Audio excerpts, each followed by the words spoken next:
안녕하세요. 윤부동산입니다. 전국의 깡통 전세 우려 지역이 25곳이다 라고 기사가 나와 있습니다. 깡통 전세라고 하는 것은 매매가보다도 전세가가 더 넘어서는 경우죠. 보통 전세가가 80%, 매매가의 80%를 넘어가면 깡통 전세가 우려되는 지역이다 라고 얘기를 합니다. 문제는 아파트의 경우에는 매매가가 보통 확인이 가능하지만 연립 다세대 빌라의 경우에는 매매가가 사실 거의 산정하기가 어렵다는 게 문제가 되죠.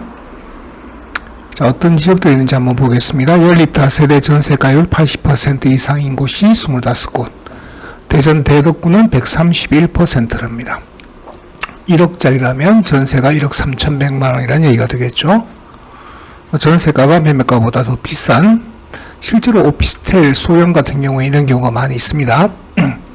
지금 동탄에서 오피스텔 사고가 났죠. 그래서 전세값이 집값에 육박하는 깡통 전세 우려 지역이 전국적으로 25곳이 넘는 것으로 나타났다.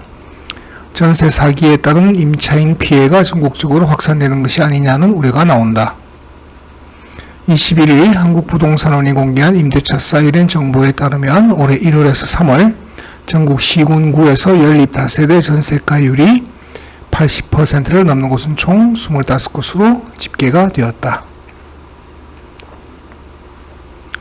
자, 임대차 사이렌이 제공하는 전세가율은 해당 월을 기준으로 최근 3개월간의 임대차 실거래 자료를 바탕으로 나온 수치다. 문제는 매매 실거래가가 잘 안 나온다는 게 문제가 있죠. 광역시도 단위는 제외하는 것으로 실거래 사례가 적어 공개되지 않는 기초자치단체까지 포함하면 실제 전세가율이 80%를 넘는 곳은 이보다 훨씬 많을 것으로 예상이 된다. 그래서 빌라, 특히 소형 오피스텔 같은 경우 많이 이런 경우가 있을 겁니다.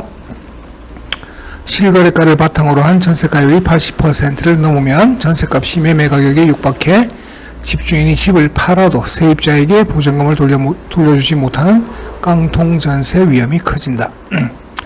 3월 조사 기준 연립 다세대의 전세가율이 가장 높은 지역은 대전 대덕구로 전세가율이 131.8%에 달했다. 매매 가격이 1억 원이라고 가정할 때 전세값이 1억 3천만 원이 넘는다는 의미다. 연립 다세대를 비롯한 집값 전체가 전반적으로 크게 하락한 가운데 이게 가장 큰 문제를 야기한 거죠. 전세값은 매매가보다 상대적으로 덜 내려 특히 소형 단지들은 전세가격이 오히려 대단지보다도 덜 내렸다는 건 아파트를 통해서도 알 수 있습니다. 전세값이 매매가에 육박하거나 옷도는 주택이 늘고 있다.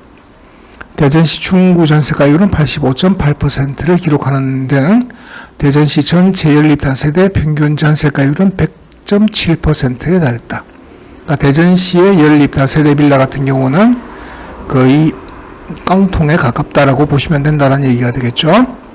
수도권에서는 경기도 평택시 연립 다세대 전세가율은 100.4%로 100%를 넘었다.